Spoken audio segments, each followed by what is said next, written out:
You know, anime video games used to be really fun.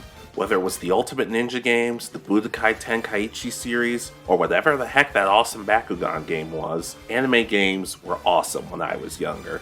And sure, some of them are pretty cool now, but there's nothing like playing them when I was a little kid. Hell, Yu-Gi-Oh has a pretty large history of video games, some of them good, some of them bad, and some of them to this day I will never ever be able to beat. But we're not talking about those today.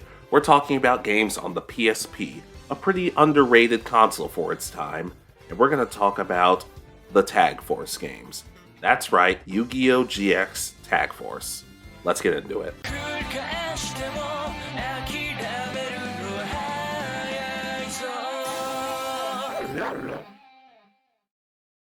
The game starts off pretty simply. You have a character, and you give them a name. Yeah, that's right. Back then, you actually were able to create your own character for Yu-Gi-Oh! Rather than just playing simulations. I understand that nowadays cards are a lot more expensive.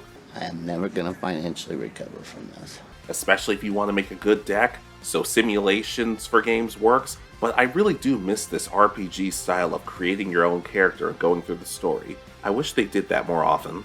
I really appreciate them doing it in Dawn of the Battle Royale, but it just seems like it never happens anymore. Anyways, you create your character and you're a transfer student at Duel Academy. You meet all of your favorite characters and go to class every day. One negative I will say is that the tutorial is super long. I'm not really sure why they think this is the first Yu-Gi-Oh game some people have ever played, but they could have dropped this, or at least made it a tad shorter.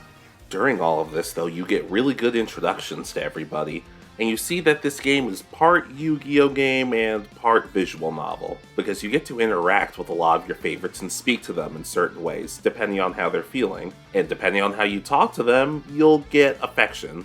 Now some of you might be thinking, why the hell should I worry about this? Well, there's a reason. At the end of the school year, there's a tag tournament, and if you build up your affection with people enough, they'll want to be your tag partner.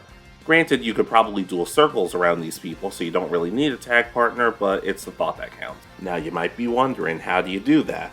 Well, you can duel them, you can talk to them about stuff they like, or you can give them sandwiches.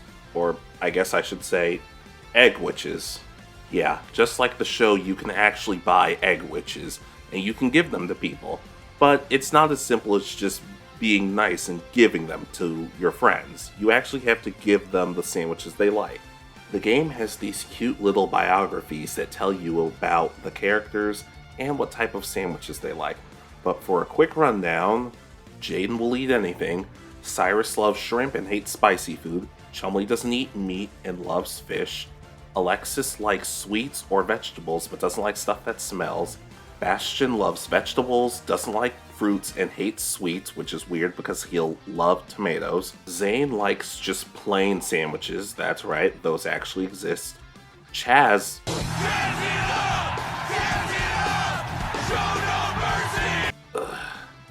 likes luxurious foods and hates vegetables, because he's a child apparently. Blair loves spicy foods and sweet foods.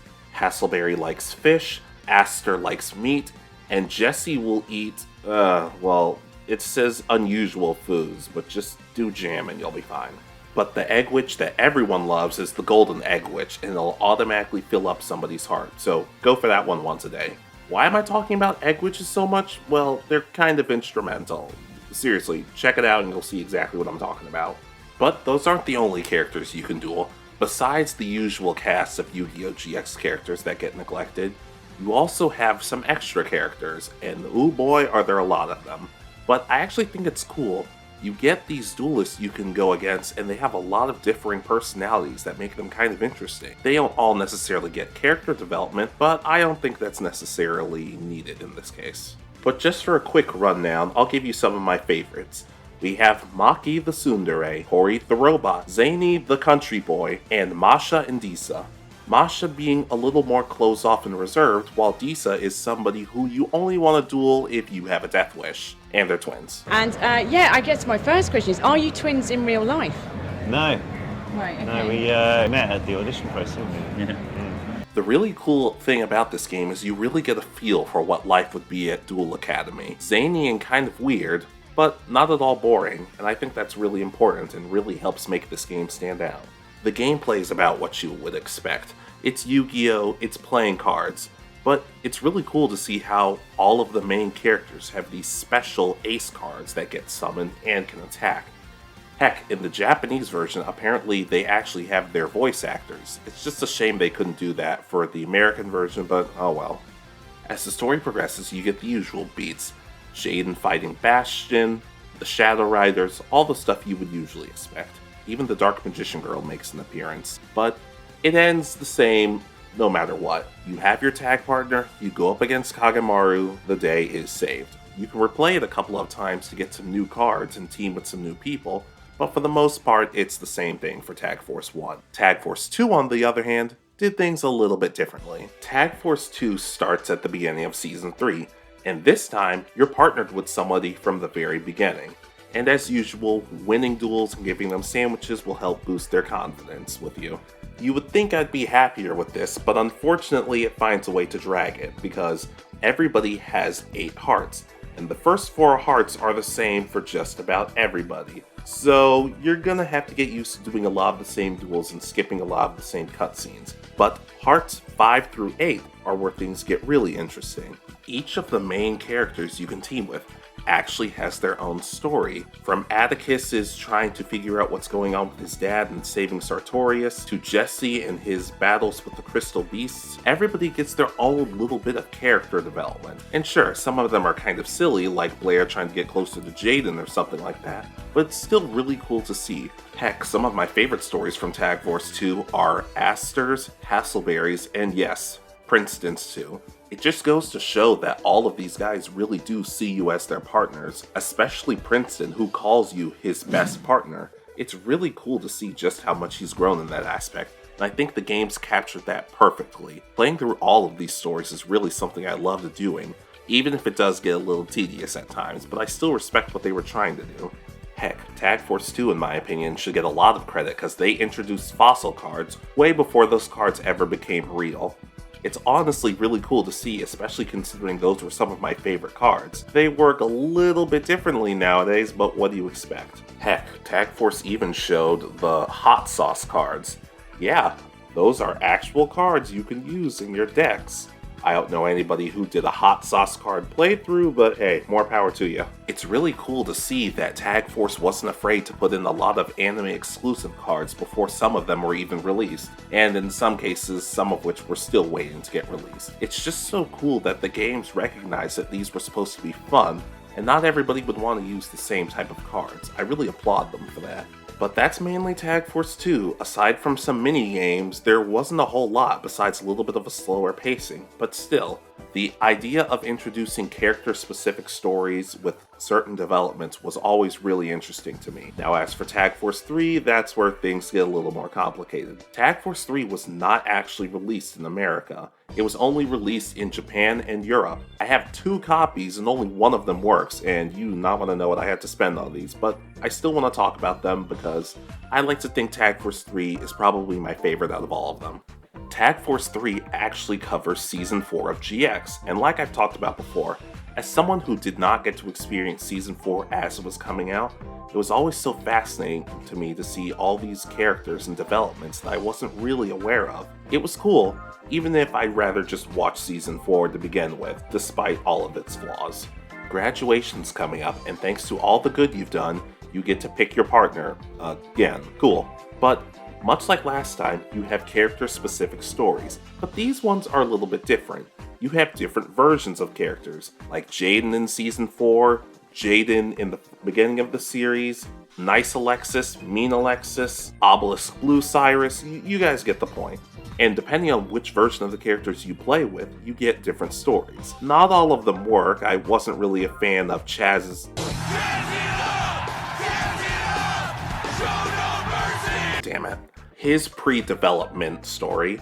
It was nice to see just how far he had come, But at the end of the series, it ends with you and him taking over the school in honor of his brothers. I appreciate what they tried to do, but overall, it was probably one of my lesser favorite stories, in all honesty. But you get some really heartwarming stuff too. For example, if you team up with regular Jaden, you and him compete in the graduation duel, and it just shows how much you and Jaden have connected with everybody. Everybody seems really sad to see you two graduate, and even Dr. Crowler got a moment out of me where I was a bit choked up. It's really nice to see just how much everyone's grown to care about each other, even if Jaden and you can get on people's nerves, because yeah, they show some annoyance with you every now and then. Even the player character himself or herself in Tag Force 3 doesn't feel like a blank slate. They eat a lot, they sleep in, they're loyal to their partner to a fault, especially if the partner's not that good of a person. But still, it feels like they're an actual character that doesn't feel completely bland. I really love seeing that.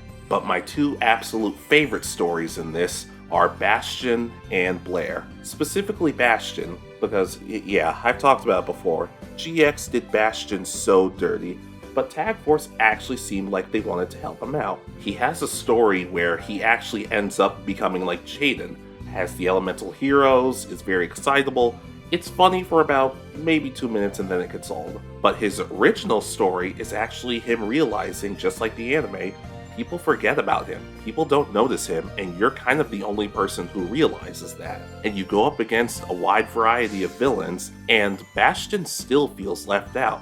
But after the graduation duel where nobody shows up because everybody hates Bastion for some reason, Axel Brody points out how it doesn't matter whether people notice Bastion or not. The fact that he's willing to fight for what's right and defend the people he cares about is what's important. And it leads to Bastion kind of taking a step back and realizing just how proud of himself he is and you for standing by him. It almost makes up for everything they did to him in GX, the anime. Almost. They never gave him his fire dragon from the anime, but I'll still give Tag Force a pass because they did better than the anime ever did. And apparently the manga too, but that's another point for another day. I haven't read the manga yet. And next was Blair's story. Now, Blair has 4 stories, but I specifically wanted to focus on her Obelisk Blue story. Yeah, she actually has a story where she wears an Obelisk Blue uniform. She feels bad because everybody in her friend group is graduating, all of the main cast, so she wants to duel them and take pictures with her for a scrapbook, and she asks for your help.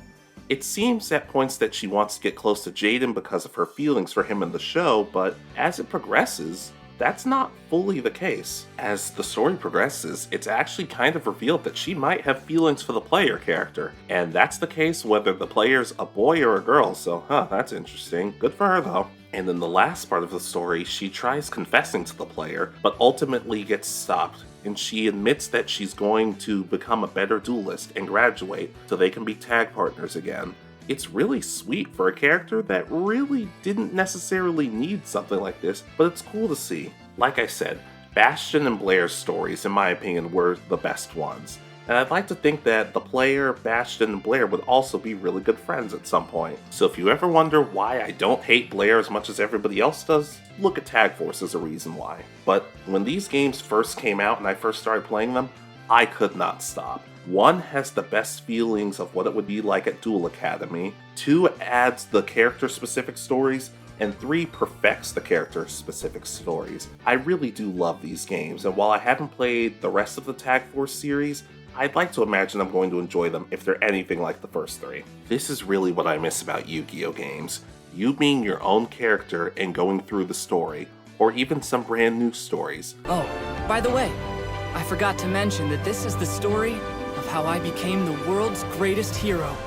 Like I said, I understand and appreciate why people just want regular simulation things without the whole RPG or character story thing.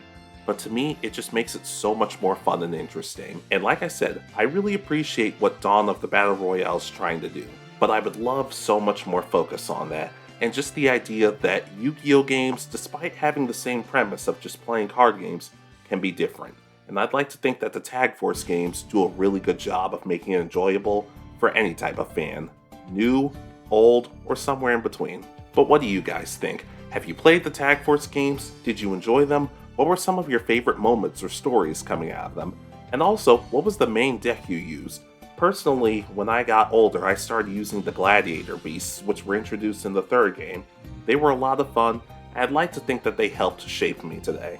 But just let me know what you think of the Tag Force games, and what were some of your other favorite Yu-Gi-Oh video games, or even some of your least favorites. I'd like to talk about them at some point. And trust me, Yu-Gi-Oh games are not going to be the only games I want to talk about here. I just wanted to go with Tag Force because it's been pretty heavily requested, and for my first anime game review, I wanted to do something a little special for you guys. So just let me know. Be sure to like, comment, and subscribe, and let me know what you think. This is Alex from the Anime Egotists saying, Yu-Gi-Oh, give us what we want. An anime, manga, whatever. But we need a piece of media based on the greatest character in Yu-Gi-Oh, Sabu Ramen. Seriously, please do it.